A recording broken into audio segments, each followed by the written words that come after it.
Hillary Clinton says her economic plan will bring back jobs. Let's see about that. Speaking in Michigan on Thursday, Hillary Clinton unveiled her economic proposals, touting herself as the champion of the middle class. She said only her policies, not those promised by Donald Trump, would bring relief to economically beleaguered Americans. She pledged to start creating jobs on day one of her presidency and give students and their families who earn less than $125,000 free tuition at public colleges and universities.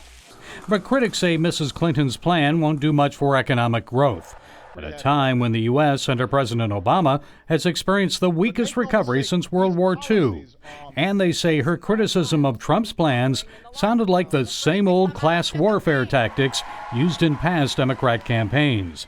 She called Donald Trump's economic plan trickle-down economics and said his tax cut proposals would only benefit the wealthy. He wants America to work for him and his friends at the expense of everyone else. But critics also point out Hillary Clinton has received millions more from Wall Street than Donald Trump.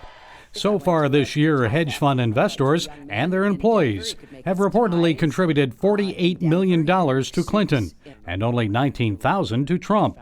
The former Secretary of State has also gained personally, receiving $21 million in speaking fees from Wall Street firms. Mrs. Clinton also bashed Trump's manufacturing practices. He's made Trump ties in China and Trump suits in Mexico instead of here in Michigan. He keeps saying it's not possible to make these things in America anymore, and that's just wrong. She repeated her opposition to the Trans-Pacific Partnership trade deal. Campaigning in Florida, Trump again promised a massive cut in taxes and government regulations.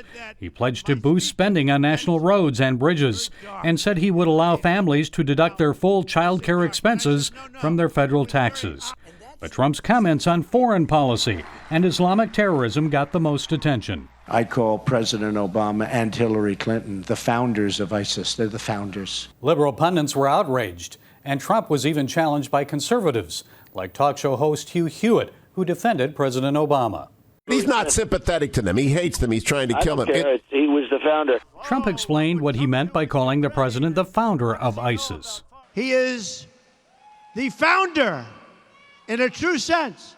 If he would have stayed, I didn't want to be there, but if he would have kept a relatively small force, he probably could have prevented ISIS from forming.